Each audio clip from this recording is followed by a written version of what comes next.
Good morning. Ranjan अड्डा पर एक बार फिर आप लोगों का स्वागत है। आज हम लोग चलते हैं रेशियो प्रोपोर्शन के साथ।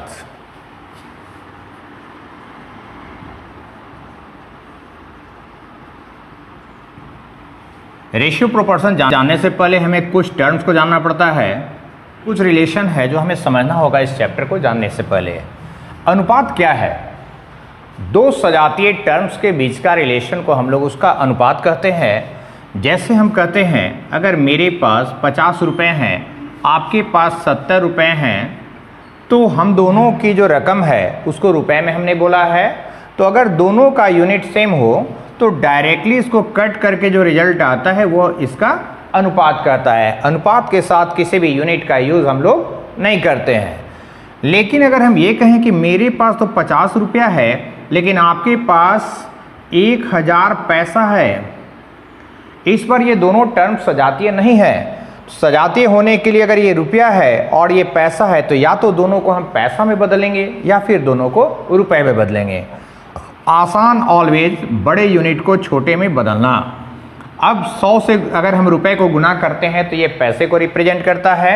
अब चूंकि दोनों पैसा इसे यूनिट समाप्त, अब कटिंग करेंगे और ये कट करने के बाद जो रिजल्ट आएगा वही इन दोनों का अनुपात रेशियो बताएगा। ठीक है। उसके बाद हम चलते हैं वर्गानुपात। इसको हम डुप्लीकेट रेशियो भी कहते हैं। डुप्लीकेट रेशियो या वर्गानुपात नाम से ही जाहिर है वर्ग अनुपात, यानी जो भी नंबर हमारे पास है उसको अगर हम वर्ग कर देते हैं तो उसका वर्गानुपात होता है।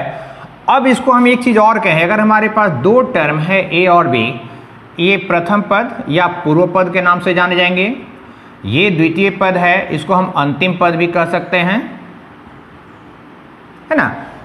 किसी अनुपात के प्रारंभिक टर्म को पूर्व पद और बाद वाले को अंतिम पद के रूप में हम जानते हैं।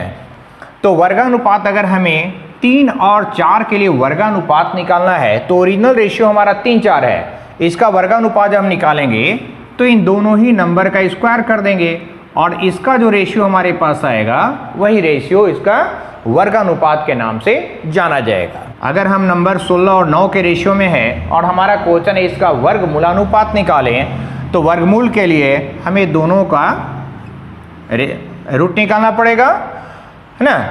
डुप्लीकेट सब डुप्लीकेट, 16 का वर्गमूल 4 और 9 का वर्गमूल 3, यानी कि हम कह सकते हैं 16 और 9 के वर्गमूल का अनुपात 4:3 होगा। अगर हम घनानुपात की बात करते हैं, दैट मीन्स उसके घन से रिलेट करते हैं हम। अगर हम अगेन कहते हैं 2 और 3 का अनुपात है और हमें चाहिए इसके घन का अनुपात, तो इसके घन के लिए हम भी घन कर देंगे, क्यूब कर देंगे। इसको हम कहते हैं ट्रिपलेट्स। तो 2 का क्यूब 8 और 3 का क्यूब 27। ये हो गया 2, 3 का ट्रिपलेट्स का रेशियो। अब अगर घन मूलानुपात कहते हैं यानी सब ट्रिपलेट्स कह दें, चलिए 27 और 64 का रेशियो में 2 नंबर है। अगर इसका हमें निकालना है घन मूलानुपात सब ट्रिप्लिकेट, तो इन दोनों का क्यूब रूट कर दें आप। तो 27 का क्यूब रूट 3 और 64 का क्यूब रूट 4। ये हो गया 27 और 64 के घनमूल का अनुपात। अगर हम कहते हैं व्युत्क्रमानुपात, तो व्युत्क्रम का सेंस क्या? उल्टा, है ना। 5 और 4 के व्युत्क्रम का अनुपात बताइए। तो व्युत्क्रम का मतलब पहले नंबर का व्युत्क्रम प्राप्त करें, यानी 1/5 और 1/4 के रेशियो की बात यहाँ पर की जा रही है। तो अगर 2 ही टर्म हो और इसके व्युत्क्रम को निकालना हो तो सीधे सीधे रिवर्सिंग कर दीजिए, यानी कि सेकेंड रेशियो फर्स्ट में आ जाएगा और फर्स्ट रेशियो सेकेंड में चला जाएगा। लेकिन जब मोर देन 2 की बात की जाए, जैसे हम कहें 5, 4, 2 का व्युत्क्रम अनुपात निकालिए, है ना, इनवर्स रेशियो निकालिए, तो इस समय हम ये नहीं करेंगे कि सीधे रिवर्स हो जाएगा, ये नहीं कर सकते, बल्कि इन तीनों का एलसीएम लेंगे। तो 5, 4 और 2 का एलसीएम होता है 20। तो सभी के द्वारा 20 को डिवाइड कर दें, है ना। 20 में 5 से भाग देंगे 4, 4 से भाग देंगे 5 और 2 से भाग देंगे 10, यानी ये रेशियो बन गया 4, 5 और 10 का। अगर इसी को हम लिख 1/4 और 1/2 के रेशियो में, तो इस समय हम कहेंगे कि लोअर पार्ट का एलसीएम निकालकर अगेन वही काम करें, गुना करना। तो 20 आ गया, सभी को 20 से गुना करें। 5 से काटे 4 बार, 4 एकम 4, 4 से काटे 5 बार, 5 एकम 5, 2 से काटे 10 बार, 10 एकम 10। ये हो गया व्युत्क्रम का अनुपात, इनवर्स रेशियो। वे सारे के सारे अनुपात जिनका पूर्व पद और उत्तर पद या लास्ट पद दोनों सिमिलर हो। जैसे अगर हम कहें पहला पद भी 5 है, दूसरा पद भी 5 है, तो इसी को हम लोग कहते हैं समान अनुपात। बड़ा अनुपात, इसमें प्रथम टर्म बड़ा होता है बनिस्पत छोटे के, यानी पूर्व पद यहां पर बड़ा है। पूर्व जो पद है यानी फर्स्ट जो टर्म है वो बड़ा है किससे? उत्तर पद से या सेकेंड टर्म से। छोटा अनुपात में जस्ट इसका उल्टा हो जाएगा, प्रथम पद छोटा है सेकेंड से ना, यहां पर पूर्व पद छोटा होता है उत्तर पद के, तब इस कंडीशन को हम लोग कहते हैं छोटा अनुपात। सतत अनुपात यानी कि रेगुलर कंजिक्यूटिव रेशियो, ऐसे अनुपात यहां पर 3 टर्म की बात कर रहे हैं। ए बी सी 3 टर्म है हमारे पास, अगर मिडिल टर्म दोनों के साथ कॉमन बनाता है और ए के साथ बी का जो रेशियो हो, अगर वही रेशियो बी के साथ सी का हो, तो इस कंडीशन को हम लोग सतत अनुपात कहते हैं। और सतत अनुपात की कंडीशन में ए बाई बी और बी बाई सी दोनों इक्वल होते हैं। अगर इसको सॉल्व करना है, कोई एक टर्म गायब हो, तो क्रॉस मल्टीपल के थ्रू हम फॉर्मूला निकाल सकते हैं बी स्क्वायर इक्वल टू ए सी। कोई भी एक टर्म गायब होगा उसे हमें फाइंड आउट करना होता है। फिर कहता है समानुपात। समानुपात का मतलब क्या है? यदि 2 रेशियो हमारे पास है ए बी और सी डी, ऐसे 2 रेशियो ए बी और सी डी, अगर ए बी का रेशियो जो भी है, चाहे 4 5 हो, 2 3 हो, जो कुछ भी हो, अगर वही रिजल्ट सी डी भी देता है, तो इस कंडीशन को हम लोग समानुपात कहते हैं। और समानुपात में 4 बूंद लग जाता है, यानी डबल अनुपात हम कह सकते हैं। अगर हम कहें 2:4, तो क्या 5:10 इसका समानुपात होगा?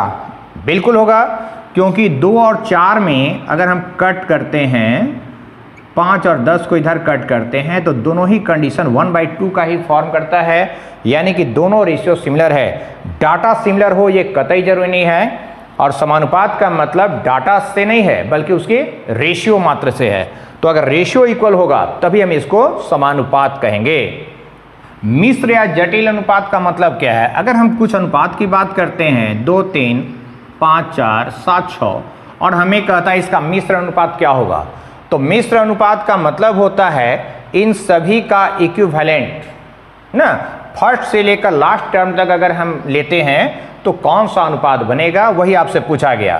तो इसके लिए आप क्या करते हैं, सभी के पूर्व पद का मल्टीपल लेते हैं और सभी के उत्तर पद को नीचे लेते हैं, यानी कि सभी अनुपात का फर्स्ट टर्म को ऊपर ले लीजिए और सभी अनुपात का नेक्स्ट टर्म को नीचे ले लें।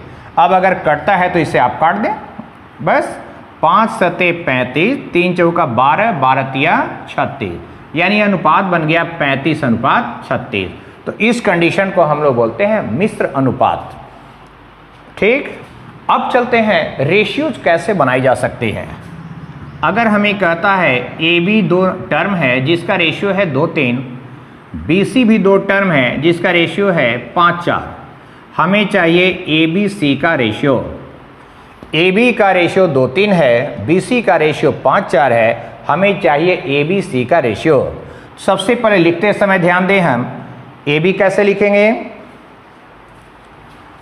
ए के नीचे 2 और बी के नीचे 3 है, इसको लिख दें। फिर बी सी 5 4 है, बी के नीचे 5 और सी के नीचे 4। ठीक है, तो एक तरीका ये है कि इसको यहाँ गुना करें, 2 5 10, इसको यहाँ करें 5 तिया 15 और एक इसको के 4 तिया 12। ये अनुपात बन गया 10 15 और 12 का। लेकिन दूसरे तरीका से हम चलें, ये है 2 3 और ये है 5 4, जो खाली है उसके नज़दीक के नंबर को वहाँ पर प्लेस कर दीजिए। तो पहले लाइन में आप देख सकते हैं सी खाली है, तो सी के साइड का नंबर जो है वो 3 है, और नीचे ए खाली है, ए के साइड का नंबर 5 है, तो यहाँ पर आप 5 को पुट करेंगे। अब ए का रेशियो बनेगा 2 × 5, बी का रेशियो 3 × 5 और सी का होता है 3 × 4 12। ये हो गया रेशियो। BC के बाद CD को भी इन्वॉल्व कर दें, मान लिया ये है 1-5, है ना, AB 2-3, BC 5-4 और CD 1-5 कर दे। हमारे पास क्वेश्चन का दो वैरायटी होता है, एक कि किसी दो को ही निकालें, चाहे कितने भी अनुपात क्यों ना दिए हो, कितने भी पद क्यों ना दिए जाएं, हमें सिर्फ पूछता है ओनली 2, और दूसरा होता है जितने पद दिए गए उस सारे के बारे में आपसे पूछा जाए। तो हम पहले चलते हैं सभी के बारे में। तो इस बार A से लेकर D तक हमें जाना है, A, B, C और D, ये 4 टर्म के बारे में हम जाएंगे। पुनः लिखने का वही तरीका, AB है 2-3, BC है 5-4 और CD है 1-5। हम फिलअप करके चलेंगे। अगर C और D पहले लाइन का देखें गायब है तो उस तरफ का नंबर यहाँ से 3 हम देंगे दोनों में। सेकेंड लाइन में लेफ्ट भी एक खाली और राइट भी खाली है, तो लेफ्ट साइड का नंबर लेफ्ट में, राइट साइड का नंबर राइट में। अगला लाइन चले, ओनली लेफ्ट खाली है, उस साइड का नंबर 1। अब हम चले A का रेशियो 2×5×1 यानी कि 10, B का रेशियो 3×5×1 यानी कि 15, 3 है 3×4×1 12 और D है 3×4×5, ये हो गया 60। तो ये रेशियो बन गया ABCD का। लेकिन अगर ओनली 2 की बात की जाए, हमसे कहता है सिर्फ AD को बताएं, तो इतना लंबा हम क्यों जाएं, सीधे AD पर क्यों ना कंसंट्रेट करें। तो इसके लिए A से लेकर D तक के रेशियो को हमें जाना है। तो A से चलें तो A से B, B से C और C से D, इतना ही चलना है हमको। तो A/B है 2/3, B/C है 5/4 और C/D है 1/5। जो कट रहा है उसको काट दें, ये रेशियो बन गया 1:6। अगर हमसे कहता है BD का रेशियो बताइए, तो BD का रेशियो के लिए क्या करें, B से D तक जाएंगे यानी कि B/C और C/D। इस टर्म का आप न्यूमेरिक वैल्यू लें, B/C है 5/4 और C/D है 1/5। अगेन कट करने के बाद बचा 1:4। ये है ओनली 2 के लिए। मिश्र अनुपात क्या होगा, है ना, AD नहीं बोल रहा है, उसने कहा मिश्र अनुपात क्या होगा। तो हमने बताया मिश्र अनुपात का सेंस क्या है, फर्स्ट के साथ लास्ट को रिलेट करना। तो अगर मिश्र अनुपात हमें बोला जाए,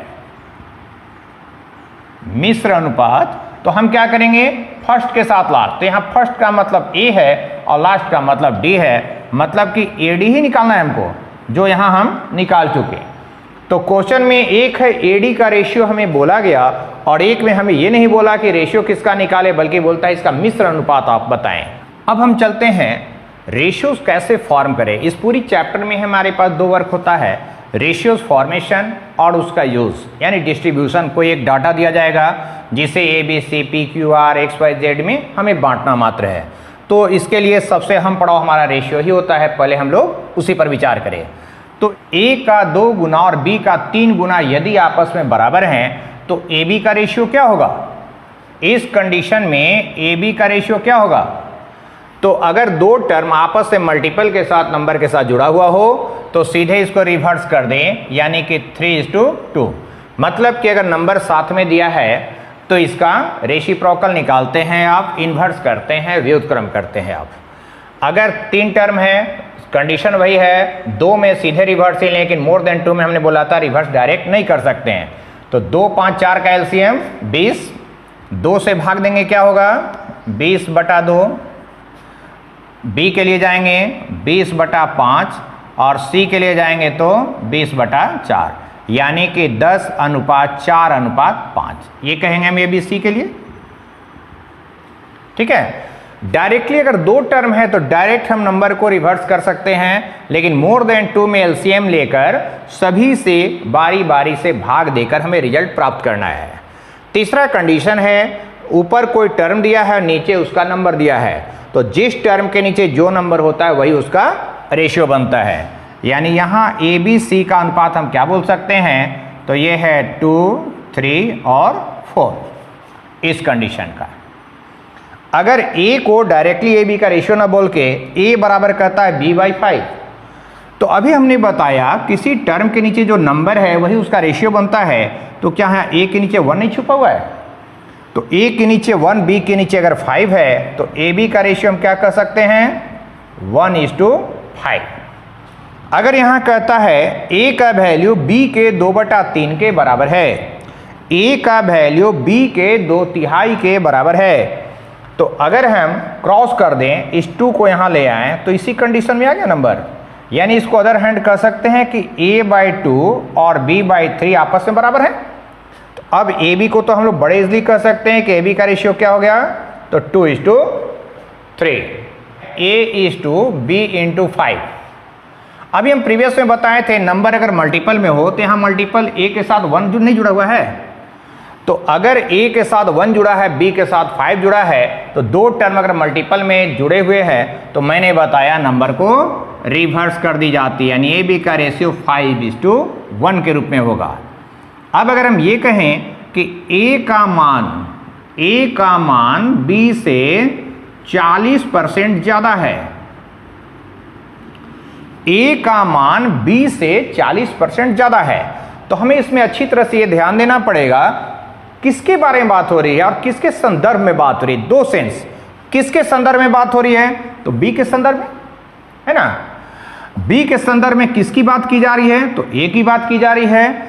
इस कंडीशन में हम b को 100 लेते हैं, लेने से फायदा क्या है, अगर परसेंट में बात है तो परसेंट में 100 को लेने से फायदा है कि जितना परसेंट अधिक या कम की बात की जाए सीधे उसको 100 में प्लस या माइनस करके हम सेकंड का रिजल्ट भी गेन कर सकते हैं।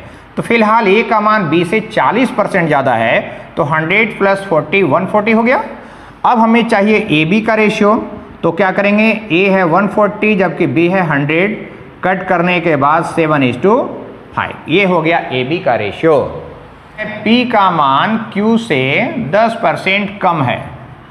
अगेन देखेंगे किसके कंपेयर में बात हो रही है, तो q के कंपेयर में, है ना।